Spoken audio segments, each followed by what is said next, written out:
Yeah, children, today's sound topic we are going to discuss about echo. What is in echo? Okay, whenever a sound is produced, whenever we produce a sound, okay, suppose if an obstruction is there, if an obstruction is there, the sound waves travels front, forward, and bounces back. That is called as an echo. Okay, what is meant by echo? The transfer of particles to and fro. It will go and it will come back. It will reflect back into the same medium. The reflection of sound waves is called as an echo. The reflection of sound waves is called an echo. Please, all of you should listen, children. When I'm describing, please keep copying the notes. Okay. Now, what happens? Children, imagine this is distance it is going. It is distance it is going. After hitting the obstruction, again it should come back. So it is going d, coming d. So two times it is traveling. Total distance traveled is 2d. Normally we know velocity is equal to distance by time. Normally, what is the velocity formula? Velocity is equal to distance by time. Okay. Now, since it is going and coming, it is 2d by t. Velocity is equal to 2d by t. Why 2d, children? Because it is going and coming back. That's why it is called 2d by t. Velocity is equal to 2 times of distance by time. Okay, children, this is called as an echo. Okay, and this is echo formula. What for this is used? It is used in sonars and so many other, but main important for us is sonar. What is sonar? Sonar means sound navigation, sound navigation and ranging. What for sonar is used? To find out the depth of the river beds and oceans and sea, etc. etc. It is widely used. This echo is widely used in sonar. This echo is widely used in sonar. Today I'm going to discuss about echo and sonar, children. Okay. First, let me tell, see here. Now, all of you understood. Normally, velocity is equal to distance by time. Since it is going and coming d and d, 2d by t is the formula for echo. And remember, what is the minimum distance from the obstruction? This is an obstruction. This is an obstruction. At what minimum distance from the obstruction should a person stand to hear a clear echo? That is important question.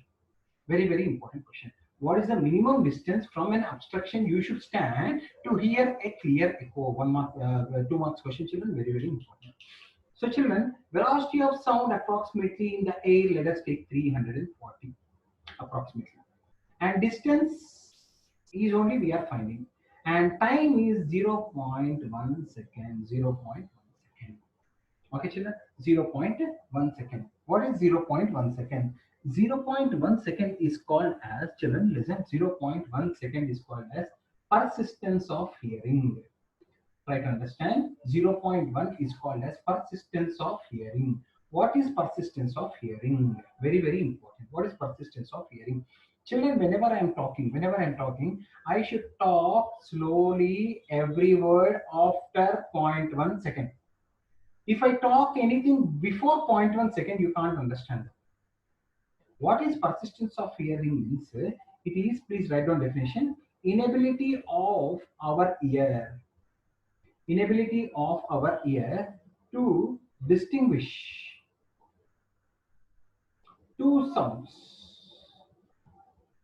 Inability of our ear inability of our ear to distinguish two sounds within zero point 0.1 second. Within 0.1 second is called as persistence of hearing. Means if I talk anything before zero point 0.1 second, you can't understand. Every word should come after zero point 0.1 second, then only you can understand. Blah blah blah blah blah blah. If I say, you won't understand. Why? Because within zero point 0.1 second, if it reaches your ear, you can't distinguish the sounds. That is called as persistence of hearing. Try to understand the definition of persistence of hearing, children, all of you. Inability of our ear to distinguish two sounds not within, within 0.1 second. Means anything I should talk after zero point 0.1 second only. Every word should have minimum gap of 0.1 second. If not, you can't understand what I am saying. I may say very fast. You won't understand what is the use if I say very fast. So that inability of our ear is called persistence of hearing. So children, if I take t is equal to 0.1 second, t is equal to zero point 0.1 second, then what you will get, see here all of you, the minimum distance, zero point 0.1 you send here, children, 340 into 0 0.1 is equal to 2d. Okay, children? 340, 2 you send down, children. Point, if you remove by 0, 2 is equal to d. This gone.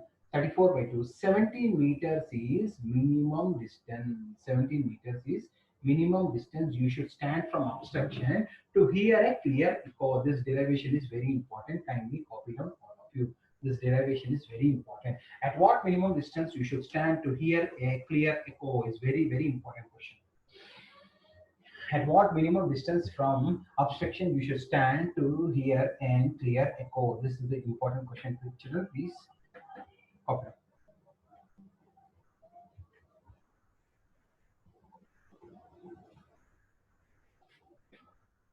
Okay, I hope everyone copied, children. Now I'm telling sonar, children, very, very easy. So if I say sonar topic, that will be completion of ear echo lesson. Sonar. Sound, navigation, and ranging. What is sonar? Sound, navigation, and ranging. Imagine this is your riverbed or ocean or sea or anything. This is the depth of the sea. This depth you want to find out. This depth you want to find out. How do you find out this depth? Means using sonar.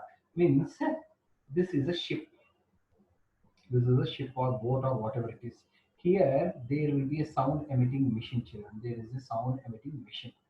Okay, that machine will be there, and here timer will be there, children. Timer will be there, timer will be there. Now they will emit the sound. When they emit the sound, they will go hit the bed and again reflect it back. In how much time it is coming, they will find out. They're able to understand, children. Please see here. Okay, now what I'm saying, they will emit the sound. After emitting the sound, they will switch on the time. It will go that sound, and after some time again it will come back. They will switch off the time, and they will find out this time. They will find out. And velocity in water will be somewhere around 1200 meters per second. It is a constant value, children. Velocity of sound in water is somewhere around 1200 at 1250. So children, we know formula v is equal to 2d by t. You know velocity. Time, here you are finding it. You have to find out the distance of the ocean. That's all. Or distance of the riverbed, or distance of the sea, or depth of the sea. Like that you can find out. Okay. Imagine velocity in water is 1200 meters per second. Imagine. That's all. Let's say the echo is coming, going and coming. Let us say after 5 seconds. Let me say after 5 seconds. When you send an echo, it is going and coming. Let me say in 5 seconds. What is the depth of the ocean? They will ask. So what is the formula? V is equal to 2d by t. So 1200 is equal to 2 into d by t. Okay, children? This will go up, this will come down, children. So distance is equal to 1200 into 5 by 2, 600. 600 into 5, 3000 meters. 3000 meters means 3 kilometers is the depth of the riverbed or ocean or sea water, whatever it is. That is the depth. That is the depth. You can find out depth by using sonar. This is how sonar will work, children. Very, very important question. Sonar figure is there in your textbook. You have to draw 5 times and you have to show me. And numericals basing on the echo, children. Tomorrow we will do on basis on the basing on echo. So many numericals will come, children. Tomorrow we will do numericals. Okay. Anyone have any doubt? Please ask me now.